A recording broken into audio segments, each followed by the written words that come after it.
All right, this is Michael Spokane, the leader and the founder of the Young Men Empowerment Forum. We are dealing with a topic that speaks about how to become a great leader. Now, as a young man, you're bound to become a great leader, and you must desire to become a great leader. As a young man, I want to see you as a great leader. And I've said in the beginning that we're having vacuum in leadership in the days that we're living in. And therefore, I would love you as a young man to become a leader. Please don't disappoint me. Become a great leader in life. And that's the reason why I'm taking this time to speak to you, because I want to see you as a great leader. I want to meet you at the top. I want to be with you there as great leaders that we become. And we become great leaders together. Now, as a young man, I want to hold you by hand and say, please become a great leader. And therefore, this is very important. We have spoken in the past session, in part 3, about seeking for a mentor. That you need to have a mentor in order to become a great leader. And that is dealt in great length in part 3. But very important, I want to emphasize that when you found a great leader, which is a mentor for you, don't give them tough times. So please be ready to learn from them and become a great leader yourself. Now, I want you today to understand your own motivation, because if you want to become a great leader, you must understand what motivates you. You must also know what demotivates you, because when you know what is your greatest motivation, so therefore, keep that motivation. I've said in the past lessons that great leaders are those that are having clear visions. They are the ones that are having great focus as well. So therefore, it is very important that when you're having a vision, you need a motivation to motivate you to continue pursuing the dream or pursuing this vision. So therefore, motivation is very key, but you're not going to be able to be motivated if you are not sure of what motivates you. So as an individual, identify that which motivates you. And because motivation can be either extrinsic or intrinsic as well. When we speak about intrinsic and extrinsic motivation, that's not bombastic English. It's just simply meaning that intrinsic, the word in, meaning that inside. So in other words, it's a motivation that comes from the inside of you. A motivation that doesn't need an outside influence, but a motivation that develops from within you. And that's the motivation that we're speaking about.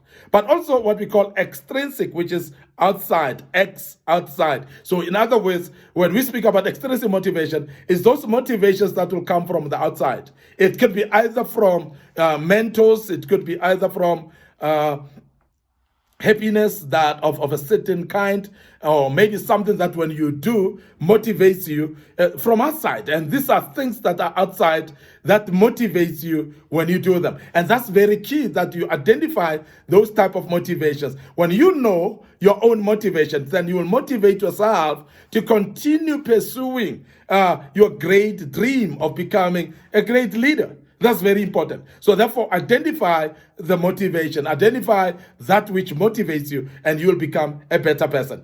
Secondly, engage in honest and open communication at all times. Because if you want to become a great leaders are very honest. I want to tell you now. Great leaders are very transparent as well. I want to tell you now. But also, great leaders are communicators.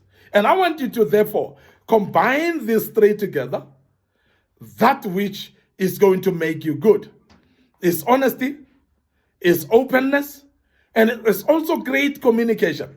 Now, when you communicate and you're honest, people can see the honesty in you, and people can trust what you're saying because of the honesty that you show.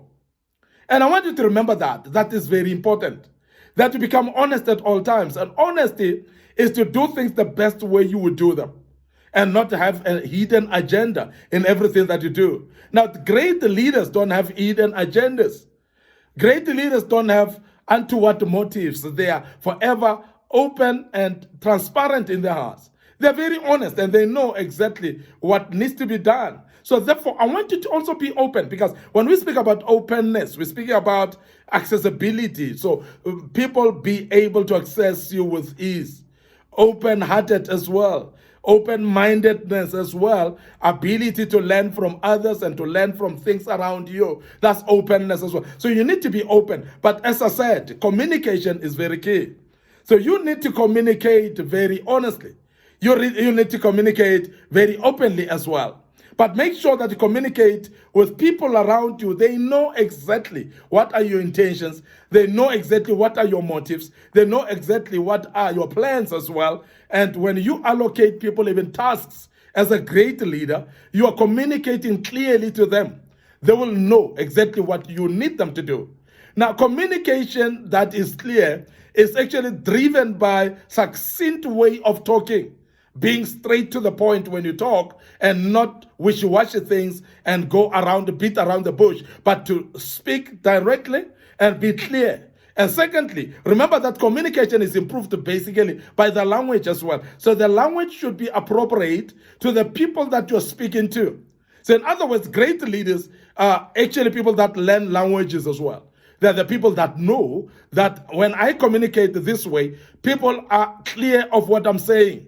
They are hearing what I'm saying and they understand it clearly because their language is clear as well.